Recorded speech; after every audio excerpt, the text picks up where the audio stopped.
je connais tes trous.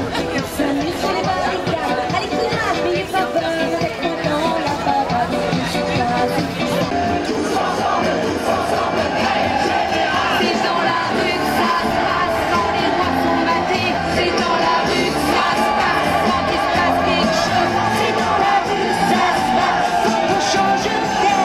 C'est dans la rue que ça se passe, toujours en plein air. C'est dans la rue que ça se passe, quand il se passe quelque chose. C'est dans la rue que ça se passe, quand on change d'air. Je n'ai pas d'hymne guerrier, pas de patrie, pas de président. Je n'ai pas d'autre armée que celle de ceux qui veulent combattre pour l'amour en dépit des lois de l'argent. Je n'ai pas d'hommes à exploiter, pas de richesse à créer pour mon compte. Nous avons appris la fermeture de l'usine Caterpillar.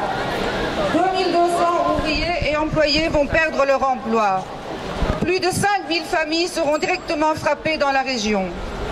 Alors, à ces militants de gauche qui nous reprochent de faire des diversions avec nos actions contre l'islamophobie et de ne pas nous occuper des vraies luttes pour l'emploi, je voudrais dire aujourd'hui, notre cœur et notre esprit sont assez grands pour nous battre à la fois avec les travailleurs de Caterpillar, privés de leur droit au travail et de leur dignité, et en même temps avec ces femmes musulmanes pourchassées sur les plages en France, privées de leur droit au loisir et de leur dignité.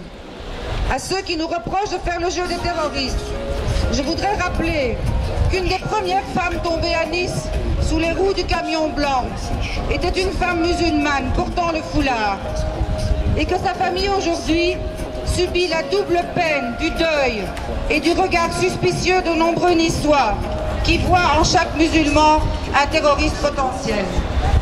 C'est cette société qui licencie à tour de bras, qui discrimine, qui exclut, qui prive les jeunes d'avenir et de perspectives, qui organise les guerres et vend à Israël des bulldozers Caterpillar pour terroriser le peuple palestinien. C'est cette société dite démocratique et civilisée qui est la véritable fabrique de terreur. Nous sommes ici parce que nous avons été révoltés par les images de cette femme se reposant sur la plage, brusquement entourée de policiers en armes, lui ordonnant de se dévêtir. Par la passivité des spectateurs, plus préoccupés de faire bronzer toutes les parties de leur corps que de défendre le droit d'une femme à en exhiber qu'une partie. Rappelons qu'un journaliste du temps d'Hitler avait écrit que les Juifs devaient être plus discrets. Et on ne peut pas reprocher aux Juifs de ne pas l'avoir été. Ils ont accepté beaucoup jusqu'à la solution finale.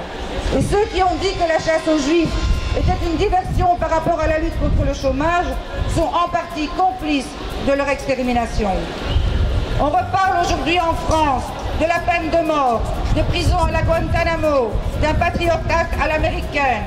Et l'épisode Burkini n'est pas une diversion, mais bien une préparation systématique de la population à accepter l'inacceptable. C'est pour cela que nous sommes ici. Nous sommes ici aussi en tant que femmes qui nous sommes battues pour le droit de porter ou non des pantalons. Oui, oui, à mon époque, c'était comme ça.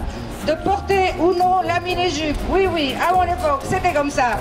De porter ou non le bikini qui n'existe que depuis 50 ans, et que je ne mets toujours pas d'ailleurs, parce que nous en avons assez qu'une société toujours aussi masculine édicte des lois, des règles morales, des règlements d'ordre intérieur pour décider quelle partie de notre corps, nous les femmes, nous sommes obligés de montrer ou de cacher. Notre pudeur nous appartient et personne n'en décidera à notre place. Ni l'État, ni la police, ni les autorités administratives.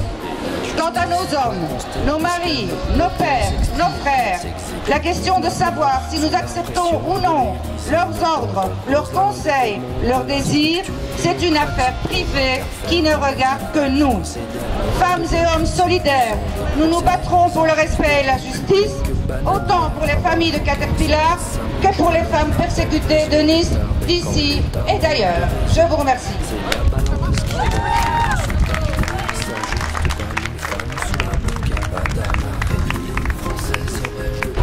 Je fais un choix libre. Je l'ai fait déjà 17 ans et je ne me suis jamais sentie aussi libre qu'en portant mon voile. Jamais.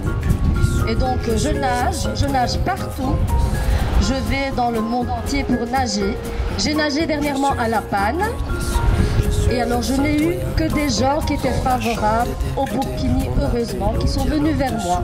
Donc les médias, les politiques lancent des messages. Ces messages-là, heureusement, n'atteignent pas tout le monde. Ils font une part de travail, de destruction. Nous, on construit dans le vivre ensemble. Et il faut vraiment y croire et s'ouvrir aux autres. Parce qu'il y a réellement des bonnes âmes et des gens qui arrivent à faire la part des choses dans ce brouhaha, dans ce débat extrêmement ridicule. Les femmes aussi peuvent aller se baigner en toute liberté. Je suis ni pute ni soumis, je suis un citoyen de France. Je suis ni pute ni soumis, je suis un citoyen de France. Madame la République, voulez-vous m'épouser ?